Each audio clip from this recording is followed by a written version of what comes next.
Good afternoon, ladies and gentlemen, mothers, fathers, daughters, sons, brothers, and sisters. This is another new playthrough. Yes, I know I started one a week ago for Heat Signature, but that wasn't really going to be a very, very big play. It wasn't going to be a playthrough per se. It was just me trying out Heat Signature, and this one may not end up being a full playthrough either, but it's got more chance of sticking due to me doing Dungeon Siege 1 a while back. All the way through. I kind of did intend to move on to Dungeon Siege 2, but then I got into the sort of Project Cars series. They are now done, but there's a slight bit of a problem. You might notice that the window is very, very small. Well, I have to run this window, otherwise I have no mouse cursor, which weirdly you can't see on the recording. But when I make it full screen, the menu stays still. The background, however, goes into the correct place. Anyway, that hopefully should sort itself out. We will give this a try. So this is Dungeon Siege 2. I didn't play this at the time. Dungeon Siege 1, loved it as I went over during my playthrough of that. And I never played 2 or 3. Never played them at the time.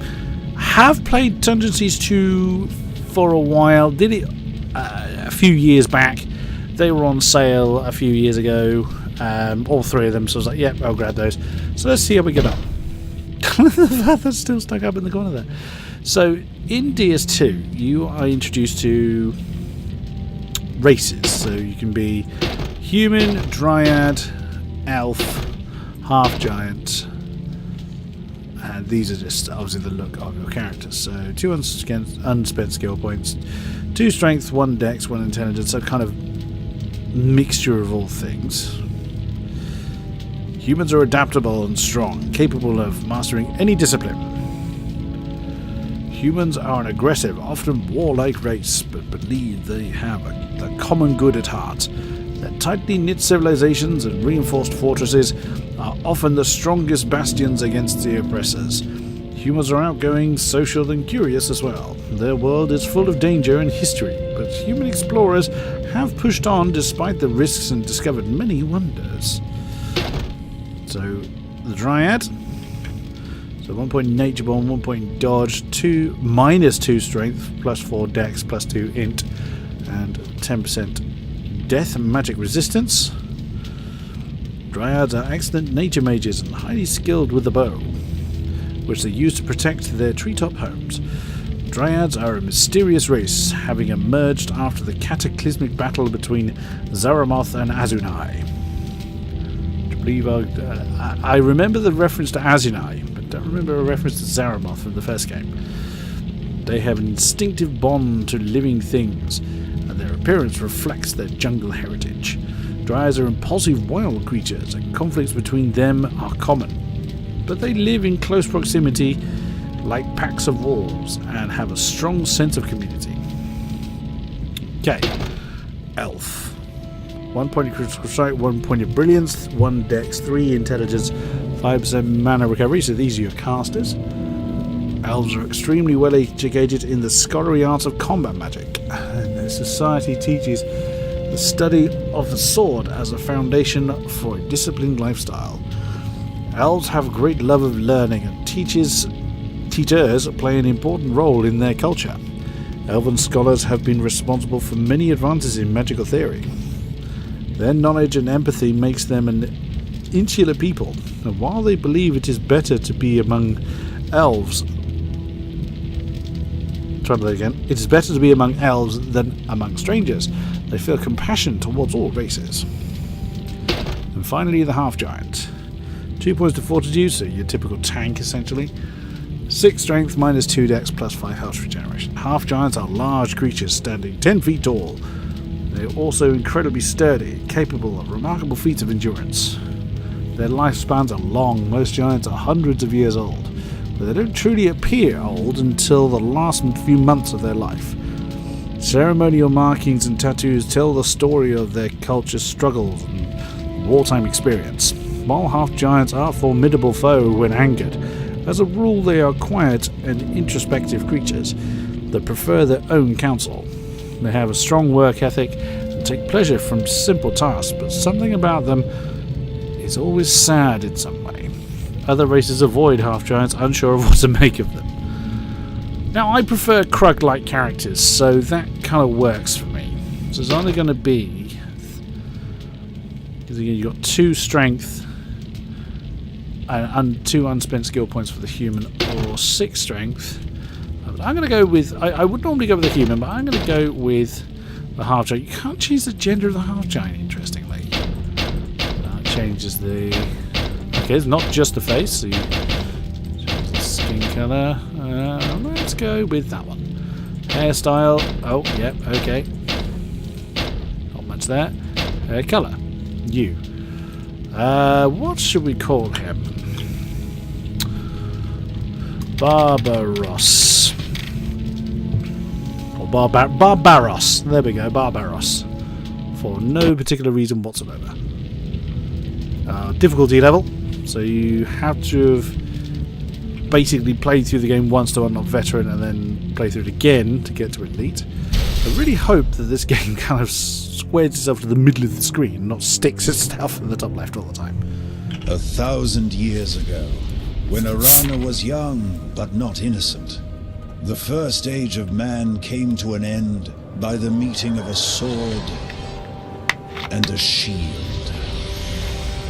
The sword of Zaramoth the Unmaker, powered by a subterranean river of magic, had ruled the age by unquestioned force, until the shield of Azunai the Defender became the sword's only rival in power. They were destined to meet on the field that would forever be known as the Plain of Tears. Zaramoth commanded control of the power. Azunai longed to disperse it. Both zealots could not win. But unbeknownst to either warrior, the sword and shield had destinies of their own. The sword shattered the shield and sparked the great cataclysm. The land split open, and the souls of the warriors, ripped from their chests, rushed into the river of souls that flowed beneath the land, splintering it into 1,000 ley lines. The shockwave was felt in every part of Arana. Even the lives that were spared were changed forever. The stars shifted, and the Second Age began. Okay. All this was forgotten for centuries. The magic that was scattered on the Plain of Tears was fractured under the world, waiting with its unpredictable power. Until a young prince named Valdis followed powerful visions to the mountain fortress called Zaramoth's Horns.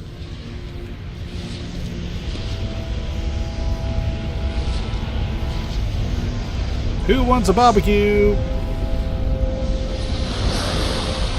He does. The dark wizards mastered the magic and granted Valdis access to the lost sword of Zaramoth, the very instrument that ended the First Age. In that instant, the Second Age fell under the sword's ominous shadow. Soul Calibur.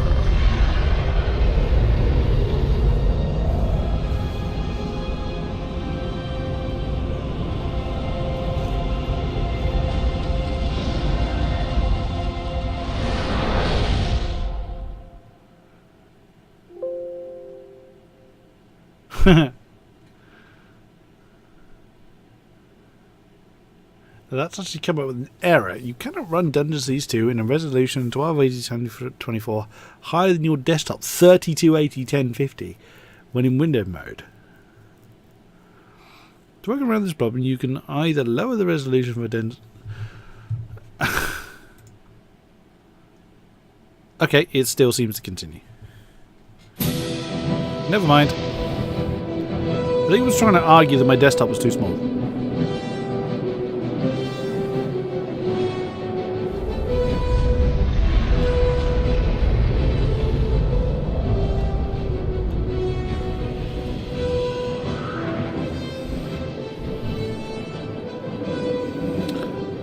Rest in peace, gas-powered games.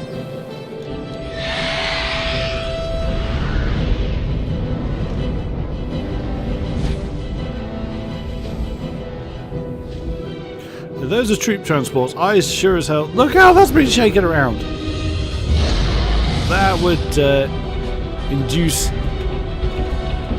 sickness in most people.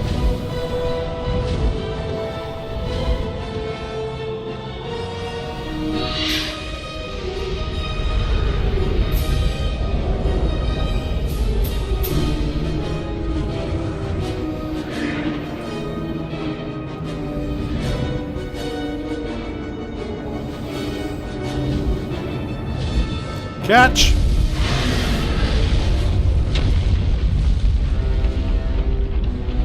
I hope they have comfy seats in there.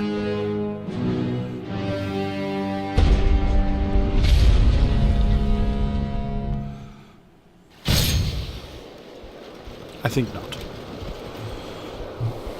More worthless mercs! You're late! You're needed at the front immediately! Check in with Martin Lieutenant Gerard at the tower! Now get moving! Handsome chap. I've had a bad feeling about this ever since we left Armonlu. There's something... I don't trust these Morden.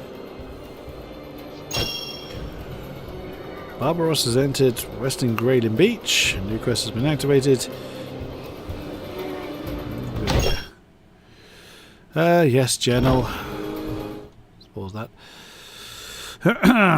Chapter 1, The Siege of Graydon Beach. Having left your hometown to find fortune and glory and to see the world, you and your best friend Drevin have been fighting as mercenaries in Voldis's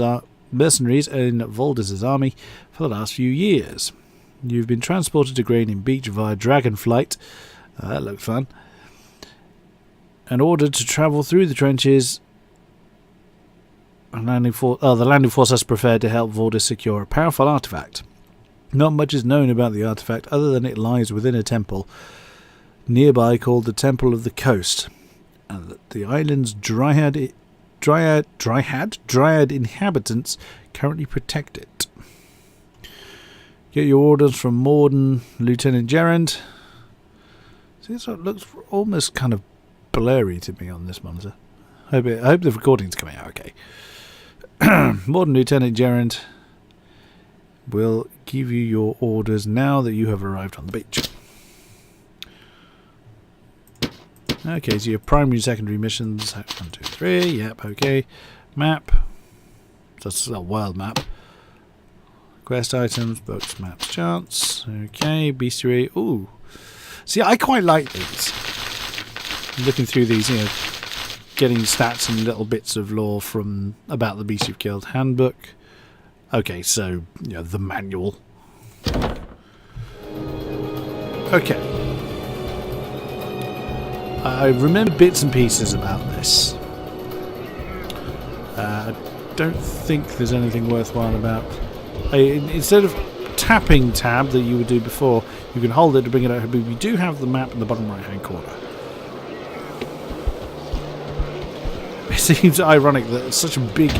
hulking bloke as me has got a tiny little dagger. No point having a bow as he's no good with them. 5 to 7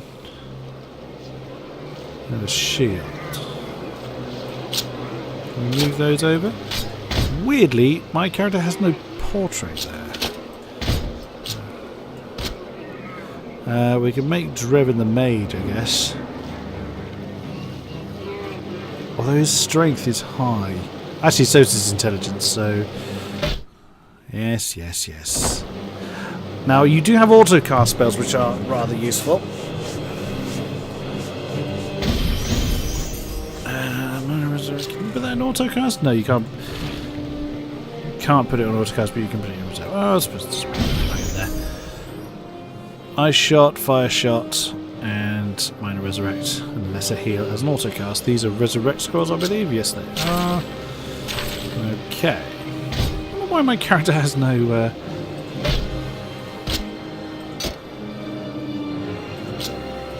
You can actually see the effect of the item down there. So if I grab the bow, Yeah, I didn't remember that bit. Oops. Closing inventory. Nothing particularly over here. The ages of life will be ours before nightfall. There was much more voice acting going on in this game. What are you talking about? Fool of a merc! I speak of the treasure hidden in the shrine on the hill. The treasure ball just means to have once you filthy parasites do your job!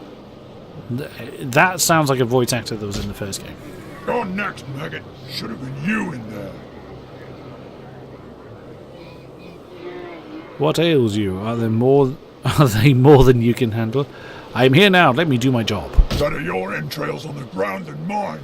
Go make yourself useful. That is what I am here for, no? What are you standing around for? Check in with Morden Lieutenant Gerand at the tower. Get moving! Now!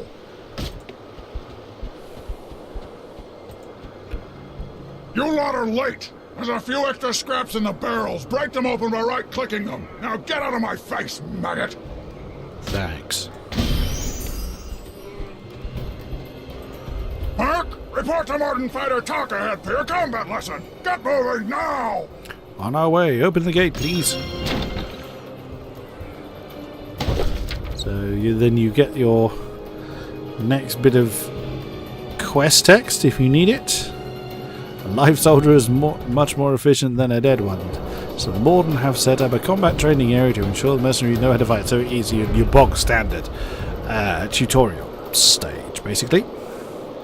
And then get your orders from Morden Lieutenant King-Kodiak. Okay.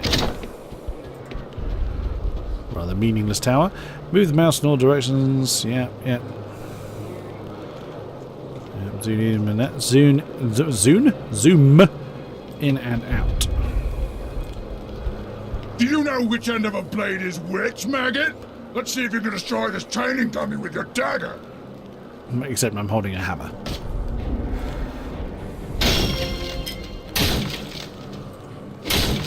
Money's always good.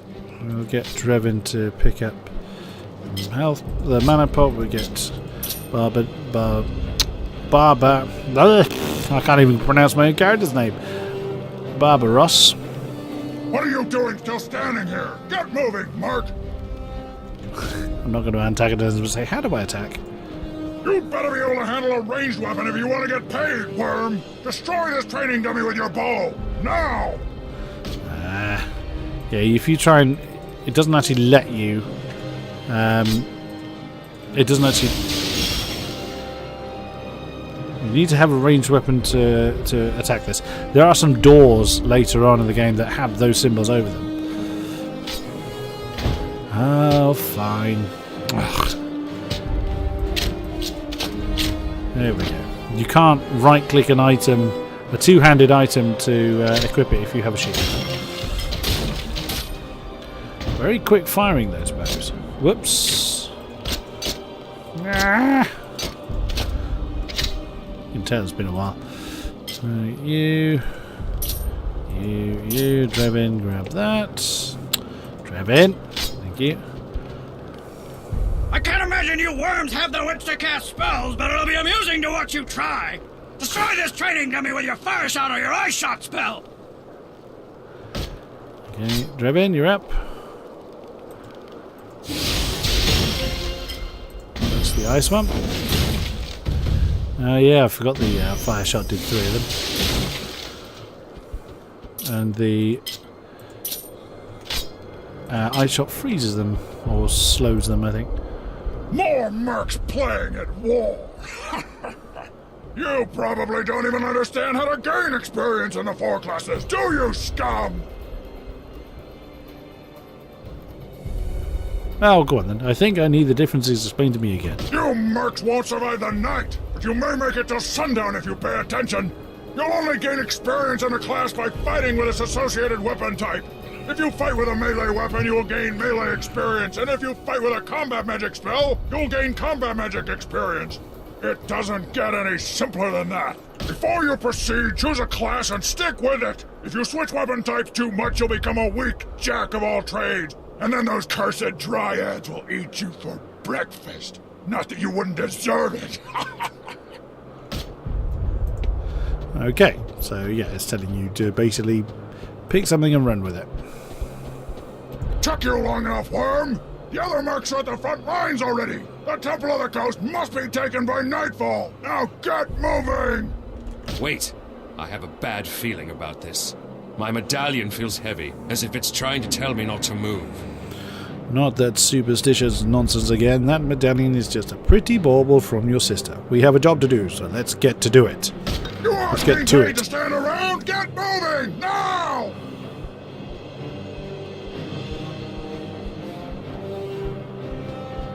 Those filthy dryas are summoning another shell! You mercs, get in there and destroy that thing! Those must be the Bracken we learned about as children. Let's take them out!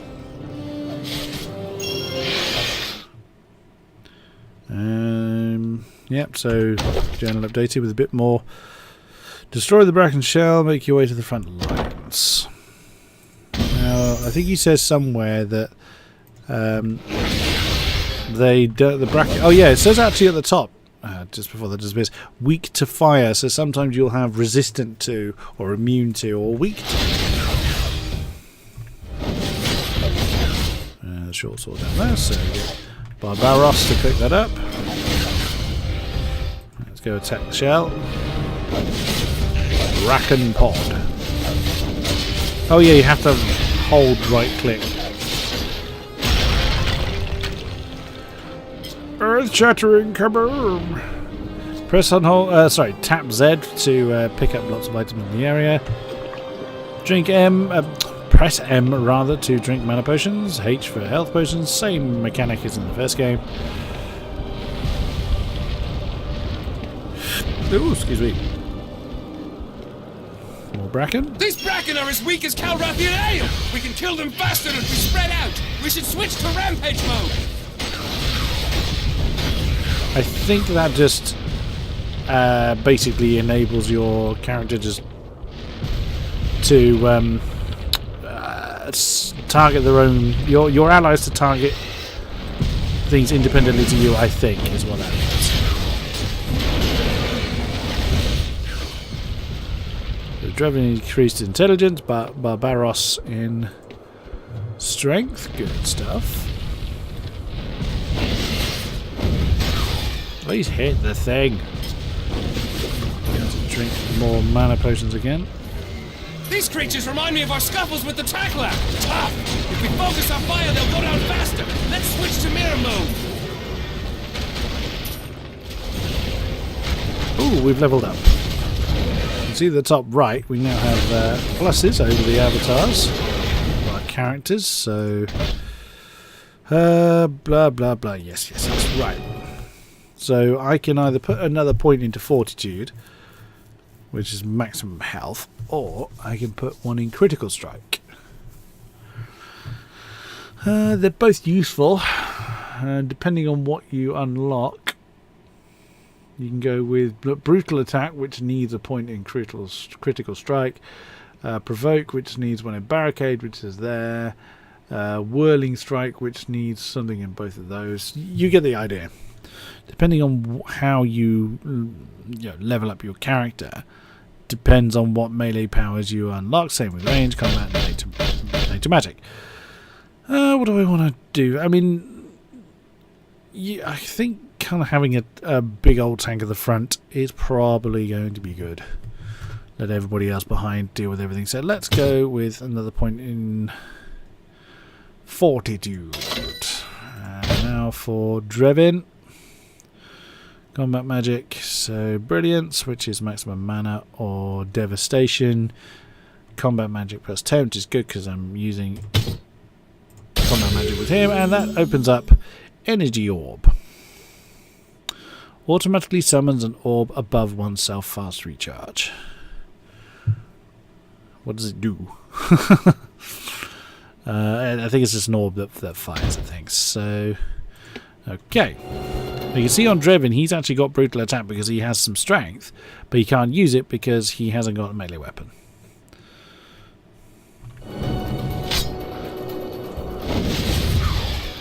Wakey, wakey. There's 2 gold though. Why can't we go and get it? There we go. Can't go over there.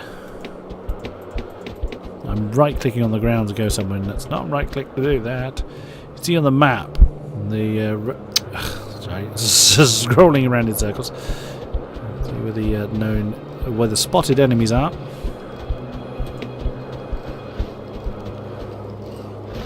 Forest Golem.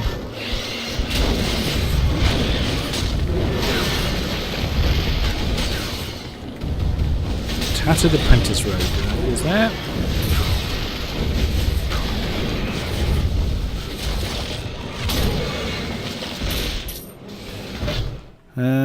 7 armor. This is actually better than what you're wearing already. We'll kind of give that to you. Have a look at that sword. 3 to 6, 5 to 7. No. Think we've got to go down there then. Yes, we do. H to drink a health potion. Drink a mana potion.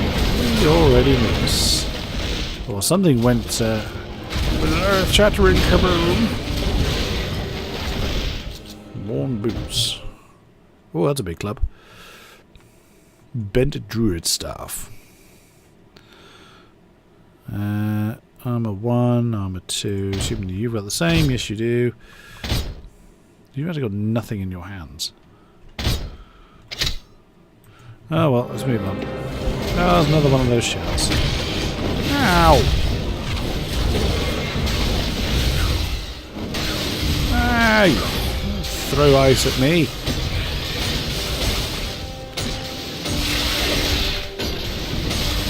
Uh-oh. Now potion. Yeah. Oh. An old familiar noise of you have no mana.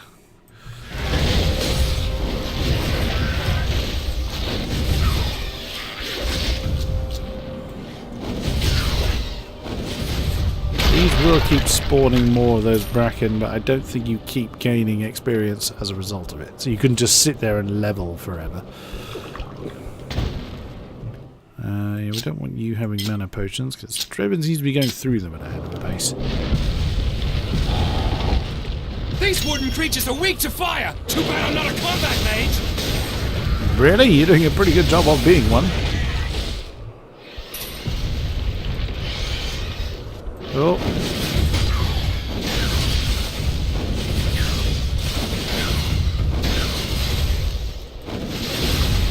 Yep, just like the old days, the combat magics are more powerful and also more mana hungry. Interesting that Barbaros has leveled up before Draven this time. Draven's stuck. Oh no, he is missed. We need... oh, you need melee level 5. It's not a bad thing to have something in critical strike. So a bang one in there gives him at least that brutal attack, which just enables him to hit very hard for one strike. And I think it's a guaranteed hit as well. That's no bad thing.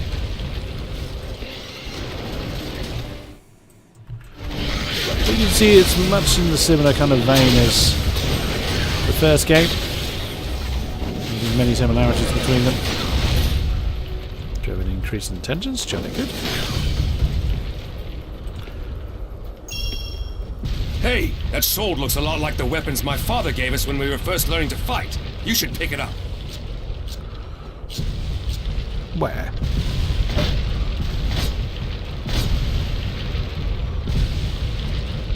You want this one's gear, don't you? Oh. Resurrect scroll, because we clearly don't have enough of those already. And another one. And another one. How many are in here? Many, it would seem.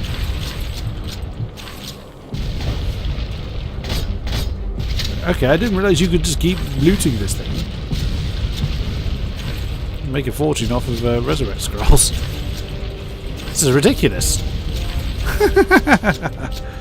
Having an inventory full of resurrect scrolls. Okay, that really is quite daft. We'll press on. I have that traitorous fiend in my sights. I could, but why does my heart stay my hand? Perhaps there is more at play here than I can tell for the moment. There's something about this one. Did you see that elf? I recognized him. It was Amron. Amron? Are you certain? I've heard the rumors of his gift of sight, but have never seen him before. What would he be doing here? I know that he is much talked about in Drudwin's tavern back home. He's rarely seen, but his deeds, real or imagined, are discussed there with enthusiasm. Why would he be fighting with the dryads of this isle? From what I know, elves have never had much to do with dryads. At least not that I am aware. I would be interested in finding that out myself. That is going to be it for this first episode of... there you go, game saved. That's going to be it for this first episode of Dungeon Siege 2. I'm more likely to kind of give this a much bigger playthrough than I did with Heat Signature. That's not to say I won't go back and give that just an occasional poke, give it another quick play, but I'm not kind of... I might also just try a couple of episodes of various other games just to see what sticks, basically, now that the Project Car stuff is slowing down. But that is it for this one. Thank you very much. Like, subscribe, comment, all that good stuff. We'll see you again soon. Bye-bye.